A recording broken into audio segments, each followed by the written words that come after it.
ഓഫീസിൽ കൂടെ ജോലി ചെയ്യുന്നതിൽ കവിഞ്ഞ് ഇത്രയും വലിയ ഗിഫ്റ്റ് തരാൻ അവനാരാ? ഇങ്ങനെ പ്രസംഗിക്കുന്നതിന് മുമ്പ് പറ്റിയ അവൻ തന്നതുപോലെ ഒരു വില കൂടിയ ഗിഫ്റ്റ് നീ ഒരിക്കലെങ്കിലും വാങ്ങിച്ചു കാണിക്കും. നേരെ നോക്കി 2 വർഷം മുമ്പ് ആദ്യമായി ശ്രീലുവിനെ കണ്ട നിമിഷം എനിക്കിപ്പോഴും ഓർമ്മയുണ്ട്. ബീച്ച് സൈഡിൽ എൻ്റെ സ്ഥിരം ഹാങ് ഔട്ട് പ്ലേസ് ആയ കാഫേയിൽ ഞാൻ കണ്ട പുഞ്ചിരി നിറഞ്ഞ മുഖം, അതാണ് ശ്രീലു. പിന്നീടുള്ള ഓരോ ദിവസവും ശ്രീലു ചിരിച്ചില്ലെങ്കിലും ഞാൻ ശ്രമിച്ചുകൊണ്ടേയിരുന്നു.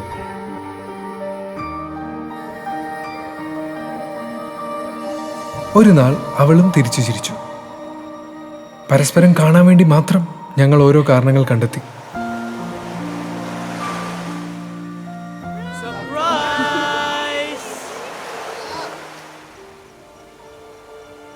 രണ്ട് വർഷം മുമ്പുള്ള വാലന്റൈൻസ് ദിനത്തിൽ ഞാൻ എൻ്റെ ഹൃദയം അവൾക്ക് നേരെ നീട്ടിയപ്പോൾ അവൾ അത് സ്വീകരിച്ചു. ഞങ്ങളുടെ സുഹൃത്തുക്കളെ സാക്ഷിയാക്കി ഞങ്ങൾ ഒരുമിക്കാൻ തീരുമാനിച്ചു. കേരളത്തിലെ ഏറ്റവും വലിയ ധനിക കുടുംബങ്ങളിൽ ഒന്നായ ഇന്ദ്രപ്രസ്ഥം തറവാടിലെ ദേവേന്ദ്രവർമ്മയുടെ ചെറുമകൻ ഋഷിൻ വർമ്മയാണ് ഞാൻ. എന്നാൽ അതുവരെ ഞാൻ ആരാണ്, എൻ്റെ കുടുംബം എന്താണ് എന്ന് ഞാൻ അവളോട് പറഞ്ഞിരുന്നില്ല.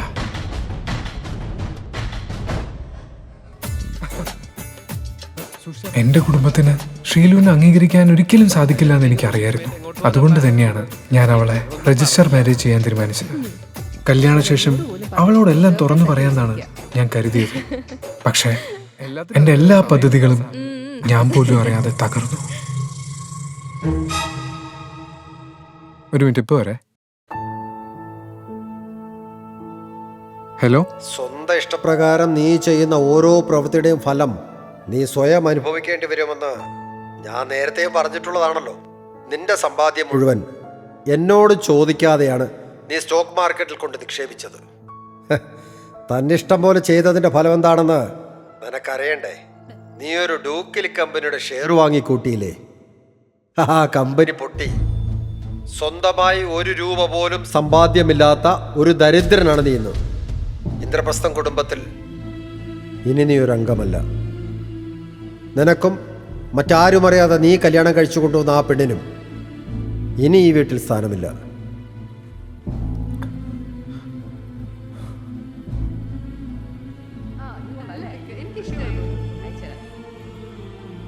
കെട്ടിയ പെണ്ണുമായി എങ്ങോട്ട് പോകണമെന്ന് അറിയാതിരുന്ന ഘട്ടത്തിലാണ് ശ്രീലക്ഷ്മി പറഞ്ഞതുപോലെ അവളുടെ വീട്ടിലേക്ക് കാലുവെച്ചത്. വിദേശത്തുള്ള ശ്രീലക്ഷ്മിയുടെ അച്ഛൻ്റെ അനുവാദം ഞങ്ങൾക്കുണ്ടായിരുന്നു. എന്നാൽ ശ്രീലക്ഷ്മിയുടെ അമ്മയായ ദേവയാനി അമ്മ, നിന്നെ സ്വന്തമായിട്ട് പോറ്റാൻ പോലും പറ്റാത്ത ഒരു മണ്ണുണ്ണിയാണല്ലോ നീ കണ്ടുപിടിച്ചത്. കഷ്ടം. ഒരു ജോലിക്ക് വേണ്ടി ഞാൻ ഒരുപാട് അലഞ്ഞു, ഒന്നും ശരിയായില്ല. ശ്രീലക്ഷ്മിയുടെ വീട്ടിലെ അടുക്കളക്കാരനായി മാറേണ്ടി വന്നു. ഇങ്ങനെയെങ്കിലും നിന്നെ കൊണ്ടൊരു പ്രയോജനം ഉണ്ടാവട്ടെ. ഇതാണോ ഋഷി നിന്റെ ക്ലീനിങ്? ചുമ്മാ ഇരുന്ന് തിന്നാ മാത്രം പോരാ, അതിനനുസരിച്ച് പണിയെടുക്കണം. ഞാനത് നന്നായി വൃത്തിയാക്കിയതാ. ഓ, അപ്പൊ ഞാൻ കള്ളം പറഞ്ഞു എന്നാ? അയ്യോ, അങ്ങനെയല്ല, എന്റെ തെറ്റാ. ഞാൻ ഒന്നുകൂടി നന്നായി ക്ലീൻ ചെയ്യാം. വേഗം ആവട്ടെ, എന്നിട്ട് വേണം തുണി അലക്കിയിടാൻ. അയ്യോ, അത് ഞാൻ രാവിലെ തന്നെ ശ്രീലക്ഷ്മിയുടെ തുണികൾ മുഴുവൻ അലക്കിയിട്ടതാണല്ലോ. അവളുടെ തുണിയല്ല, ഞാൻ എന്റെ തുണിയുടെ കാര്യമാണ് പറഞ്ഞത്. ഈ അപമാനം മുഴുവൻ ഞാൻ സഹിച്ചത് ശ്രീലുവിന് വേണ്ടി മാത്രമായിരുന്നു. എന്നിട്ടും പലപ്പോഴും അവൾ എന്നെ മനസ്സിലാക്കാതെ പോയി. അമ്മ എന്നെ വഴക്ക് പറയുമ്പോഴും വീട്ടുജോലി ചെയ്യിപ്പിക്കുമ്പോഴും അവൾ മൗനമായി കണ്ടു നിന്നു. 7 കോടി രൂപയുടെ കടബാധ്യതയാണ് കമ്പനിക്കുള്ളത്. അത് പരിഹരിക്കണമെങ്കിൽ 4 കോടി രൂപ നിക്ഷേപിക്കാൻ ആരെങ്കിലും ഉടൻ തന്നെ വരണം. അങ്ങനെ ആര് വരും ശ്രീലു? എനിക്കറിയില്ല മീനാക്ഷി, എനിക്ക് ഒന്നും അറിയില്ല. ഈ ജോലി കൂടെ പോയി ഞാൻ ഇനി എന്ത് ചെയ്യും? ശരത്ത് വിചാരിച്ചാൽ നടക്കുന്നതാണ് എനിക്ക് തോന്നുന്നത്. അവനാണെങ്കിൽ നേരത്തെ തന്നെ നിന്നോടൊരു സോഫ്റ്റ് കോർണർ ഉണ്ടല്ലോ. പണ്ടവൻ പ്രപ്പോസ് ചെയ്യാനിരുന്നപ്പോഴല്ലേ നീ ഋഷിയും തമ്മിൽ റിലേഷനിലായത്. എന്നിട്ട് കല്യാണശേഷം നീ കഷ്ടപ്പെടുന്നത് കണ്ടപ്പോൾ അവൻ നിനക്ക് ജോലി ശരിയാക്കി തന്നു. സംസാരിച്ചിരുന്നു, ശരത്തെല്ലാം നോക്കിക്കോളാം എന്നാ പറഞ്ഞേ. പക്ഷെ ഉള്ളിലൊരു പേടി. അവന് പണ്ടേ ശ്രീലുവിലൊരു നോട്ടുള്ളതാണ്. ശ്രീലുവിൻ്റെ പ്രശ്നം പരിഹരിക്കാൻ ഇന്ദ്രപ്രസ്ഥത്തിൽ ആരുടെയും കാല് പിടിക്കാൻ ഞാൻ തയ്യാറായിരുന്നു. 4 കോടിയല്ലേ നിന്റെ പ്രശ്നം, അത് പരിഹരിക്കാൻ എന്നെ കൊണ്ട് സാധിക്കും. ഋഷി, 4 രൂപയുടെ കാര്യമല്ല ഞങ്ങൾ പറയുന്നത്, 4 കോടിയുടെ കാര്യമാണ് പറയുന്നത്. എൻ്റെ ശ്രീലു, ഇങ്ങനെ ഒരു കോമാളിയാണല്ലോ നീ കല്യാണം കഴിച്ചത്. എന്റെ ജീവിതം വെച്ചുള്ള തമാശകൾ ഇനിയെങ്കിലും നിർത്തിക്കൂടെ ഋഷി? എത്രയാന്ന് പറയാൻ സഹിക്കുക. മടുത്ത്, ശരിക്കും മടുത്ത്. ഒന്ന് പോയി തരാവോ?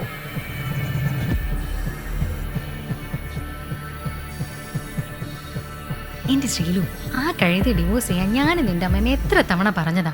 എന്തിനാണ് ഇതുപോലെ ഒരു ഭാരം നീ ഇനിയും ചുമക്കുന്നത്? കഴുതല്ലേ, ഈ പറയുന്നത് മാറ്റി പറയുന്നൊരു ദിവസം വരും. അന്ന് എന്നെ ആദരവോടുകൂടി നോക്കുന്നവരിൽ നീയും കാണും മീനാക്ഷി. മീനാക്ഷി പറയുന്നതാണ് ശരി. ഋഷി ഇപ്പോൾ വെറും ഒരു കോമാളിയായി മാറിയിരിക്കുന്നു. ശ്ശേ.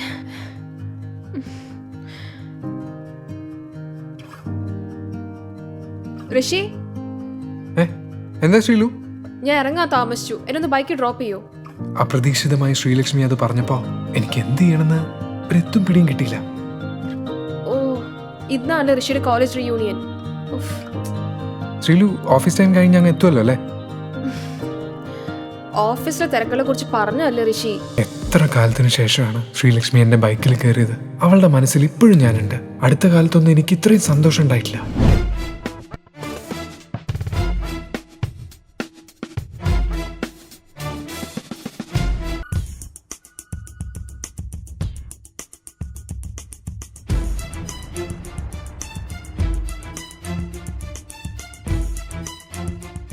Hey, good morning, Sri Lakshmi. Hi, good morning.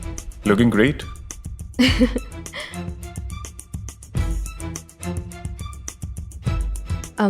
Sarath, ഋഷിയാണ് എന്നെ ഡ്രോപ്പ് ചെയ്തേ. Hey, Hi. ഇതുപോലെ 3rd class ബൈക്കിലാണോ കമ്പനി സിഒ ശ്രീലക്ഷ്മി ഓഫീസിൽ വരുന്നത്? മോശം. കാറ് വർക്ക്ഷോപ്പിലാണ്. ലേറ്റ് ആവും Whatever. വിചാരിച്ചു. Next time, just give me a call. I'll pick you up. Okay. By the way, I have something for you.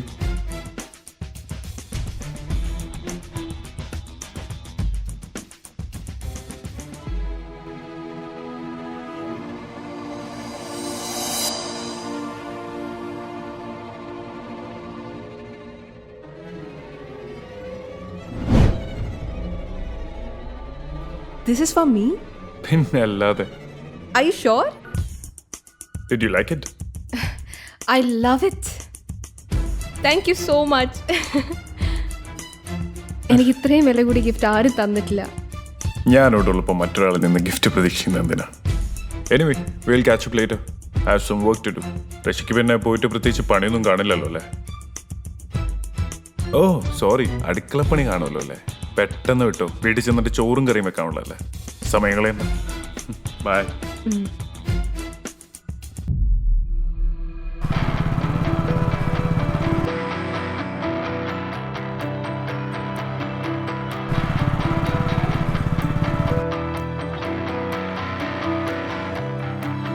ഋഷി ഇത്ര ചീപ്പായിട്ട് സംസാരിക്കരുത്. ശരത് എന്റെ ബെസ്റ്റ് ഫ്രണ്ട് ആണ്. അന്ന് ഞാൻ നീ പറയുന്ന പോലെ കേൾക്കാം.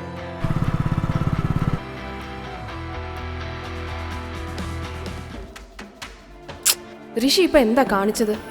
ശരത് ഒരു ഗിഫ്റ്റ് തന്നതിൽ അവ ഇത്രയും ഈഗോ കാണിക്കേണ്ട ഒരു കാര്യമില്ലായിരുന്നു. ഓഫീസിലെ ഇപ്പോഴത്തെ പ്രശ്നങ്ങൾ പരിഹരിക്കണമെങ്കിൽ ശരത് ഒരു ഇൻവെസ്റ്ററിനെ കൊണ്ടുവരണം. എങ്ങനെയെങ്കിലും അവനൊന്ന് സന്തോഷിപ്പിച്ച് കാര്യം നടത്തിയെടുക്കാമെന്ന് വിചാരിക്കുമ്പോൾ ഋഷി അത് നശിപ്പിക്കും. ആ ജോക്കറിനെ വിളിച്ചോണ്ട് ഓഫീസിലേക്ക് വരരുതെന്ന് നിന്റെ അടുത്ത് ഞാൻ എത്ര തവണ പറഞ്ഞിട്ടുണ്ട്. നിനക്കിത് വേണം. ഒന്നും ചെയ്യാനില്ല. ഋഷി വന്ന് ശരത്തിനോട് മാപ്പ് പറയണം ഇപ്പൊ തന്നെ. അത് മാത്രമേ ഒരു വഴിയുള്ളൂ. ഋഷിയെ വിളിച്ചിട്ട് ഇത് പറഞ്ഞ അവ എന്തായാലും സമ്മതിക്കൂല. അല്ല, ഋഷിയെ ഫോൺ വിളിക്കണ്ട, നേരിട്ട് പോയി സംസാരിക്കാം. അവൻ എങ്ങോട്ടാ പോയിരിക്കുന്നത്? College reunion. വർഷങ്ങൾക്ക് ശേഷം പഴയ സുഹൃത്തുക്കളെയൊക്കെ കാണാൻ പോവുകയാണ്. എല്ലാം മറന്ന് എനിക്ക് പഴയ ഋഷിയാവണം. എന്നെ മനസ്സിലായ?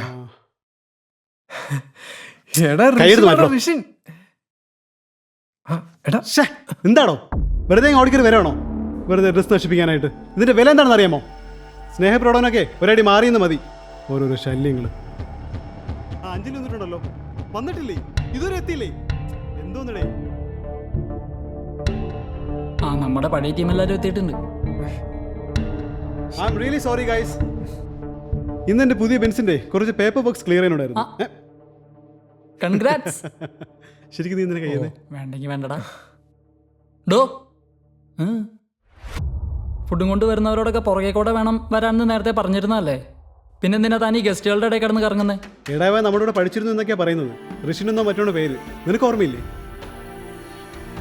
ഓ എവിടെയോ കണ്ടു പരിചയം, പക്ഷെ അങ്ങോട്ട് ഓർമ്മ കിട്ടുന്നില്ല. വേഷം കണ്ടപ്പോൾ ഞാൻ വിചാരിച്ചു ഫുഡും കൊണ്ട് വന്നതായിരിക്കുന്നു. ഇവിടെ കിടന്ന് കറങ്ങാണ്ട് ചെല്ല്. ആരും കാണാത്ത വല്ല സ്ഥലത്തും പോയിരുന്നോ? ഇല്ലെങ്കിൽ ഞങ്ങൾ പറഞ്ഞതൊക്കെ ബാക്കിയുള്ളവരും പറയണ കേൾക്കേണ്ടി വരും. നിന്ന നെൽപ്പിൽ ഭൂമി പിളർന്ന് താഴേക്ക് പോകുന്നതായിരുന്നു ഇതിലും ഭേദം. ഇനി ഇവിടെ നിൽക്കുന്നതിനേക്കാൾ നല്ലത് തിരിച്ചു പോകുന്നതാ. ബൈക്കിലേക്ക് തിരിച്ച് നടന്നപ്പോഴാണ് അവൾ അങ്ങോട്ട് വന്നത്.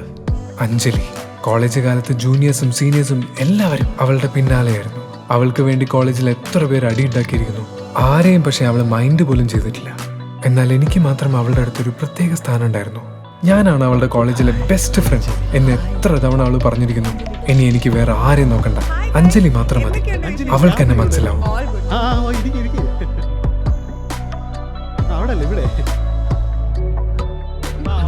അഞ്ജലിയെ കണ്ട സന്തോഷത്തിൽ ഞാൻ അവളുടെ അടുത്തേക്ക് പോകാൻ ഒരുങ്ങി. അപ്പോഴേക്കും നവീൻ അവൾ ഈച്ച പൊതിയുന്ന പോലെ പൊതിഞ്ഞു കഴിഞ്ഞു. അഞ്ജലിയുടെ മുമ്പിൽ വെച്ച് നവീൻ എന്നെ അപമാനിച്ച അത് അവൾ പ്രശ്നമാക്കും. അത് സൗന്ദര്യ രഹസ്യം എന്താണ്? നിനക്ക് എപ്പോഴും ഒരു മാറ്റവും ഇല്ലല്ലോ നവീൻ. അങ്ങനെ മാറാൻ പറ്റുമോ അഞ്ജലി? അഞ്ജലി ഇപ്പൊ എന്താ പരിപാടി? UK വിട്ടോ? ഞാൻ കഴിഞ്ഞ മാസം നാട്ടിലെത്തി. പിന്നെ ഇവിടെ തന്നെ ഒരു വമ്പൻ ഓഫർ കിട്ടിയിട്ടുണ്ട്. അതുകൊണ്ട് എന്തായാലും UK ഇനി തിരിച്ചു പോകുന്നില്ല. എന്ത് ഓഫർ? ഞാൻ ത്രൈമീഡിയയിൽ ജോയിൻ ചെയ്യാൻ പോവാ. ത്രൈമീഡിയയിലോ? ത്രൈമീഡിയയിൽ ജോയിൻ ചെയ്യണോ? അവിടെ എന്താ ആവശ്യമുണ്ടെങ്കിൽ എന്നോട് പറയണം. Excuse me, who are you? അപ്പൊ നിനക്കും അറിയില്ലേ? എടാ ഋഷി, നിന്നെ അറിയുന്ന ആരെങ്കിലും ഉണ്ടോടാ ഇവിടെ? ഇത് ഋഷിൻ, നമ്മളെ കൂടെ കോളേജിൽ പഠിച്ചിരുന്നു എന്ന് പറയപ്പെടുന്നു ഋഷിൻ. ആരായാലും എന്താ, വലിഞ്ഞു കയറി അടുത്ത് വന്നിരിക്കുമ്പോൾ മിനിമം പെർമിഷൻ ചോദിക്കാനുള്ള ഒരു മര്യാദ വേണ്ടേ? പ്ലീസ് ഒന്ന് എഴുന്നേറ്റ് പോവാവോ? ഞാൻ ഭയങ്കര അൺകംഫർട്ടബിൾ ആണ്. ആരാടാ ഇവനെ പോലെ ഉള്ളവന്മാരെയൊക്കെ റിയൂണിയൻ വിളിക്കുന്നത് അല്ലേ? ആർക്കറിയാം. ഞാൻ എന്ത് തെറ്റ് ചെയ്തിട്ടാ ദൈവമേ എന്നോട് മാത്രം എല്ലാവരും ഇങ്ങനെ? എന്നെ ഈ ലോകം അംഗീകരിക്കുന്ന ഒരു ദിവസം ഒരിക്കലും ഉണ്ടാകില്ലേ?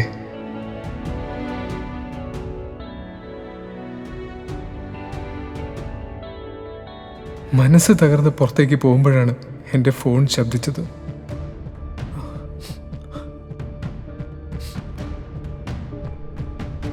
അഭിരാം ഫോണിൽ പറഞ്ഞ കാര്യം കേട്ട് വിശ്വാസം വരാതെ ഞാൻ അവിടെ നിന്നു. ഞാൻ ഈ കേട്ടതൊക്കെ സത്യമാണോ? എൻ്റെ ജീവിതവും മാറി മറിയാൻ പോകുന്നു.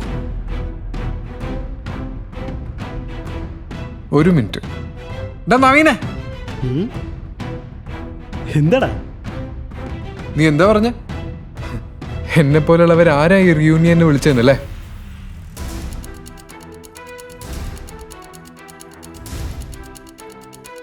വിധി പറഞ്ഞു.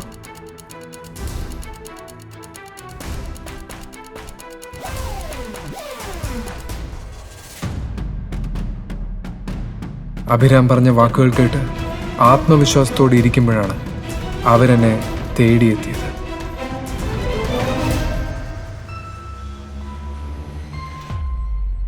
ഇന്ദ്രപ്രസ്ഥ ഗ്രൂപ്പിന്റെ ഡയറക്ടർ പ്രദീപ് വർമ്മ സാറല്ലേ? അതെ. അയാൾ എന്താ ഋഷിയുടെ മുന്നിൽ ഇങ്ങനെ സംസാരിക്കുന്നത്? പ്രദീപ് സാർ പോലും ഇങ്ങനെ താണുവാണെങ്കിൽ സംസാരിക്കണമെങ്കിൽ ശരിക്കും ആരാണ് ഋഷി? എന്നെ അപമാനിച്ചവർ നോക്കി നിൽക്കെ ഒരു രാജാവിനെ പോലെ തലയുയർത്തി ഞാൻ അവരുടെ മുന്നിലൂടെ നടന്നു, എൻ്റെ സാമ്രാജ്യം വീണ്ടെടുക്കാൻ.